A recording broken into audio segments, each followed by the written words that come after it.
So this is about digital ID in Britain.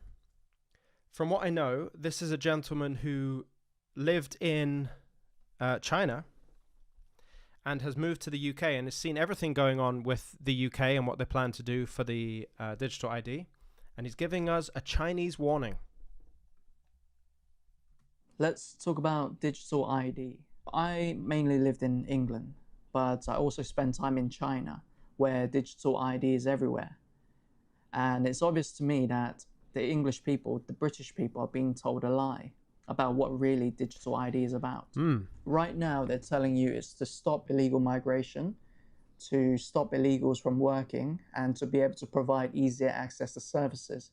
Yeah, which I've always thought that was so much worse. Like the marketing angle that the government have taken to get us in to digital ID is like, I don't know why they've taken that angle. If I was in the government and I was pro digital ID and I'm trying to push this through, it's just, I don't know. I don't know why he's doing it this way, but let's listen. But these are all manufactured issues, and they're being used as excuses to convince you that digital ID is the solution. For too many years, it's been too easy for people to come here, slip into the shadow economy, and remain here illegally. We do need to know who is in our country. This government will make a new free of charge digital ID. Oh, it's free. It's free, everyone. It's a free digital ID. That changes everything now. That changes everything. Mandatory for the right to work. But it doesn't make any sense. We already have passports, national insurance numbers, and right to work checks when you look for a job, when you apply for a job. Illegal migrants can still find work because their employers are not asking for ID. Yeah, they know it's illegal. That's true. So by introducing further measures, it only applies to ordinary people. And I think the Prime Minister and the people involved in this project... That is such a good point. That is such a good... I'm going to go back. Logically speaking, I like this already. Logically speaking, the people that this ID is for in the end is just going to be normal people. So it's nothing... In the end, this is only really affecting the average person. The actual average British person. I'm not a migrant in any way. That is true. That's so true. I hadn't thought about it like that. I know it's going to impact us, but in reality, the people they're trying to get it impacted to, the people they're trying to impact, it's a Friday, guys. The people they're trying to impact is not going to see any difference. What are they doing? For ID. They know it's illegal. So by introducing further measures, it only applies to ordinary people. Oh. And I think the Prime Minister and the people involved in this project, they know that people are not buying it. Because now they are shifting their tone. They're making it sound like it's for you, so you can have easier access to public services. Not least because it means that you can access your own money, make payments so much more easily than is available with others.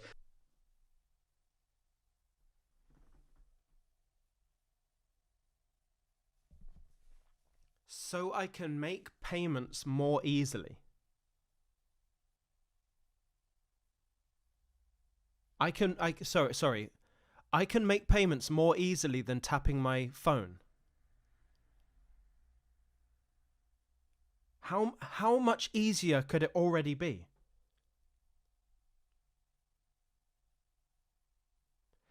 The thing that he could be revealing, the thing he could be revealing here accidentally, if we listen to make it easier to pay. Nail on the head, Simon. There are other types of payments that they want to make automatically. That would, the only easier way to make payments would be to have automatic payments.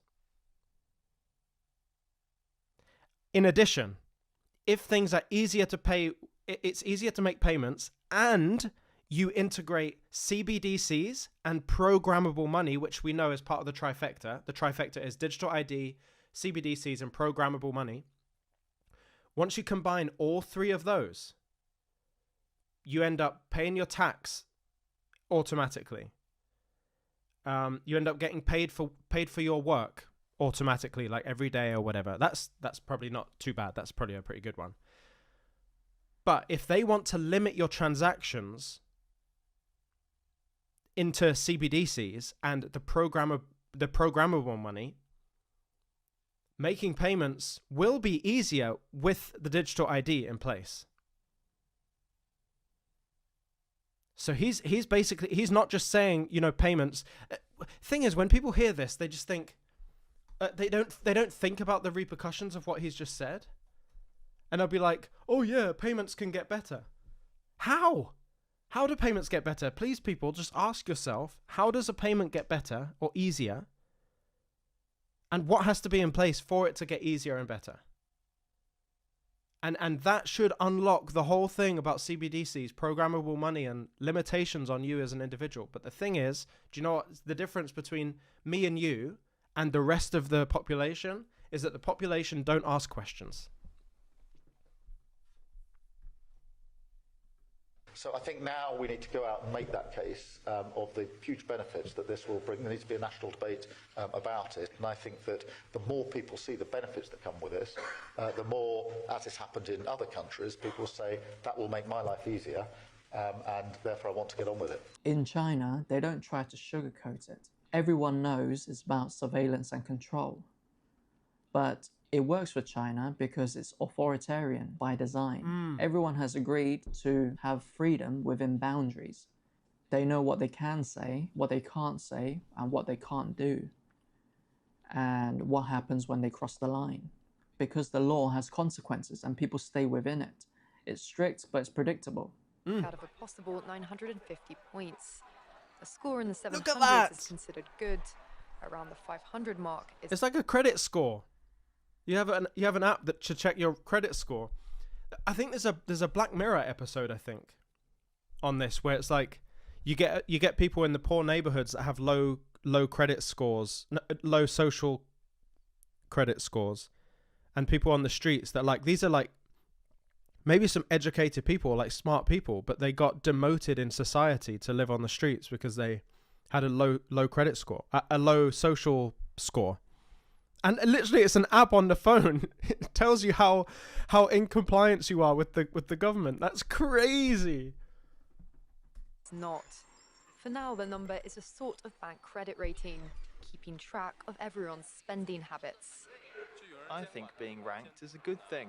A society has to have rules. In theory, everything can be taken. That it is true. You've got to have rules in a society, and people have to follow them.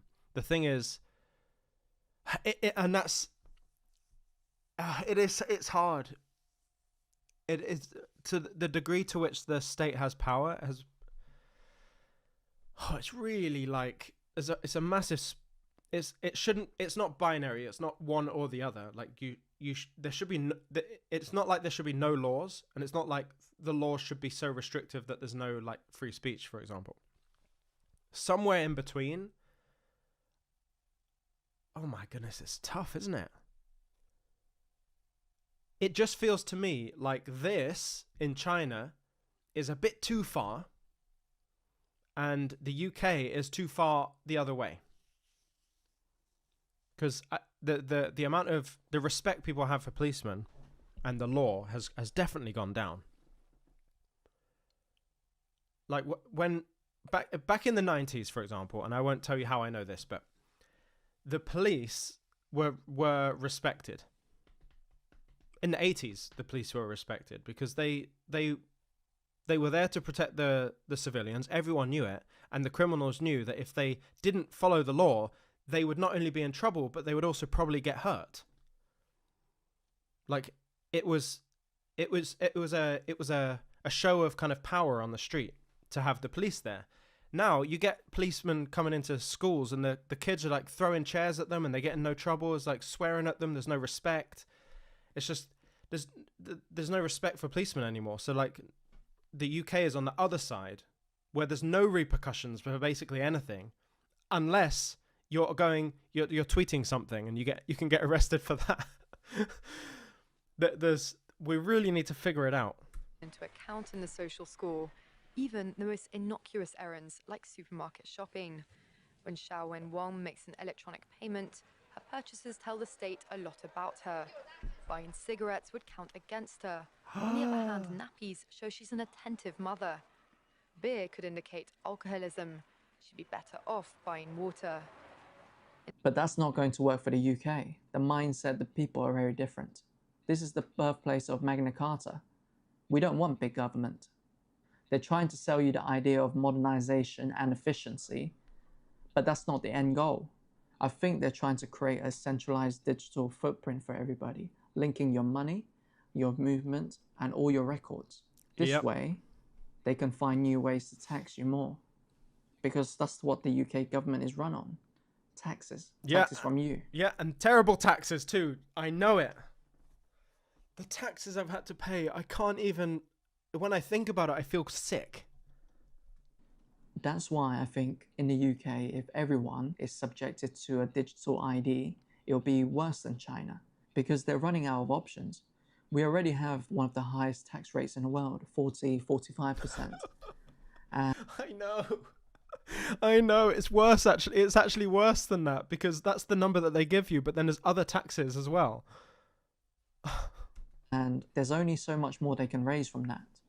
Eventually, once digital ID kicks in, it will make it easier for them to be able to tax your assets, a wealth tax.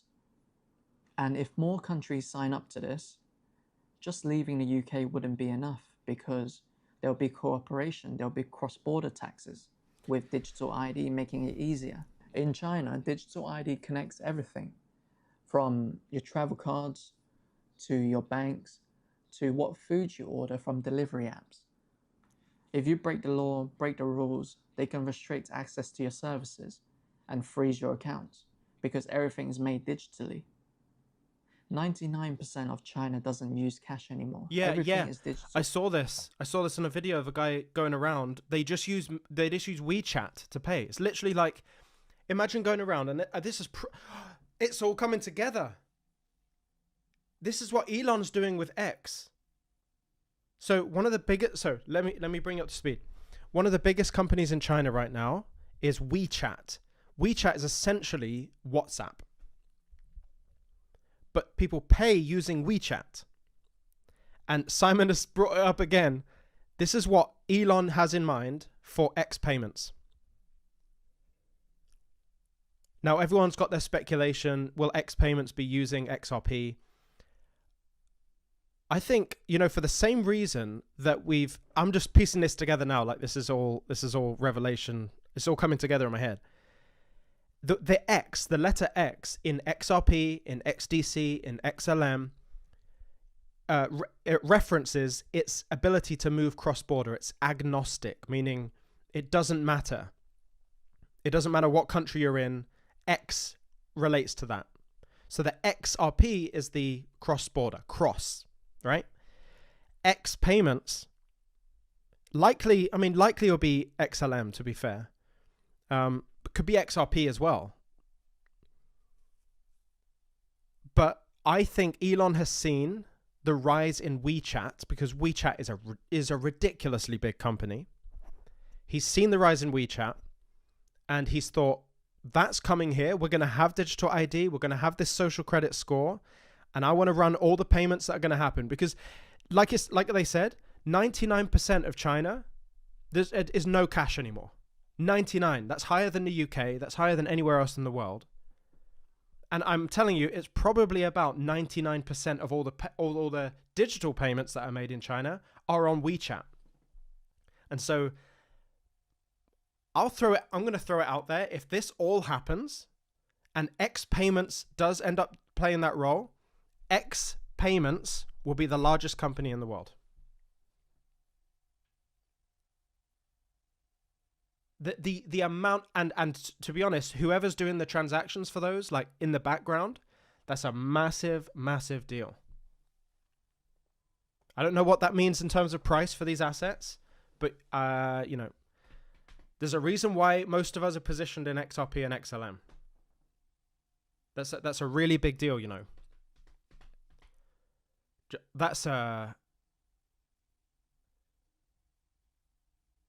See, that's the double-edged sword. It's the catch-22.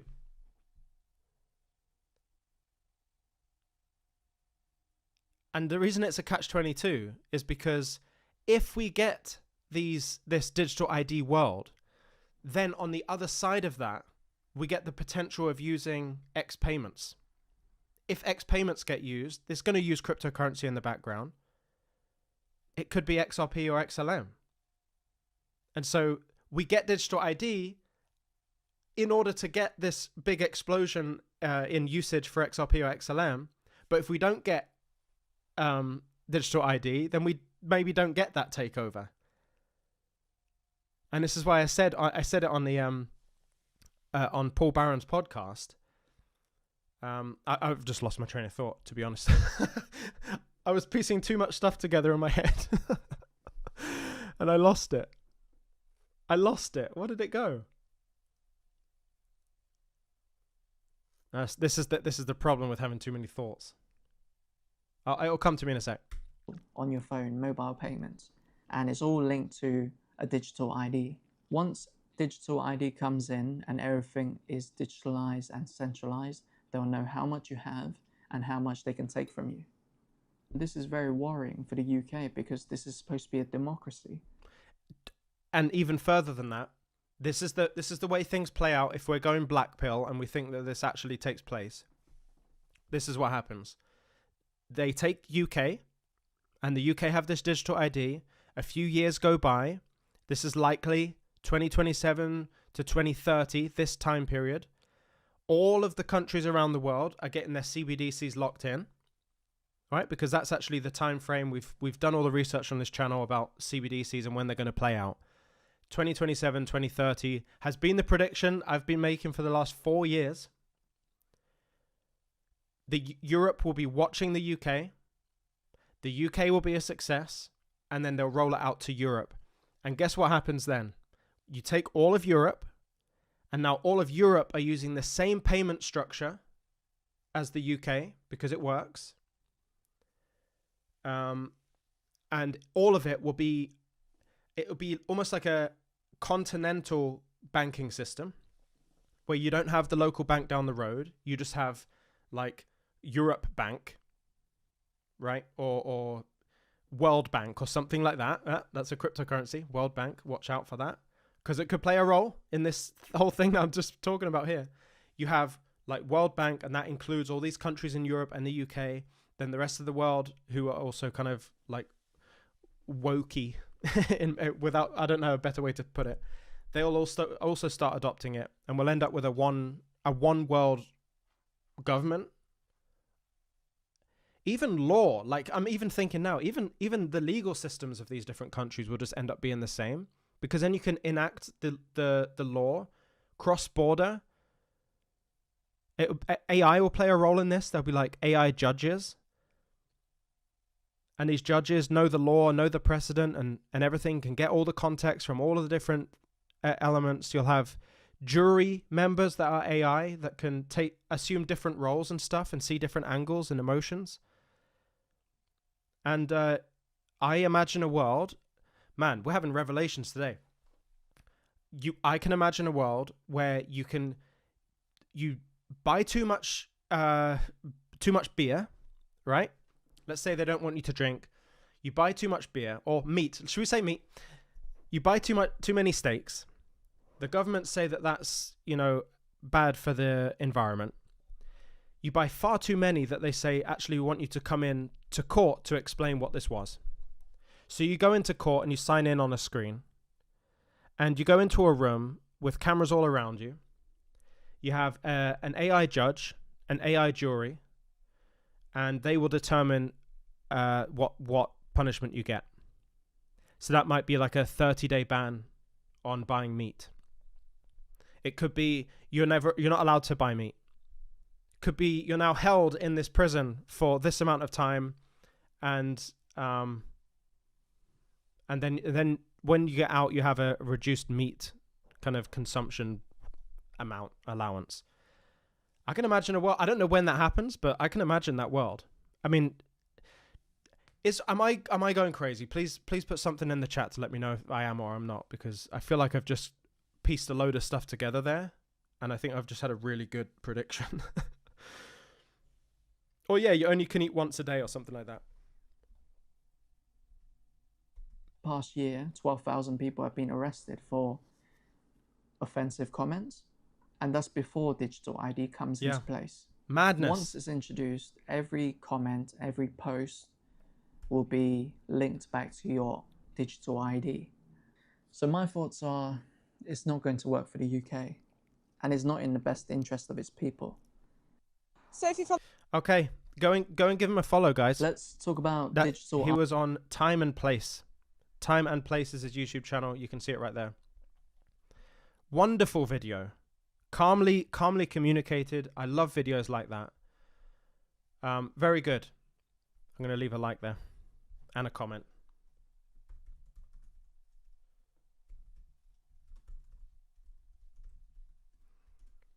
So if you go and watch that video, just click like on my comment. Let's try and get that comment to the top.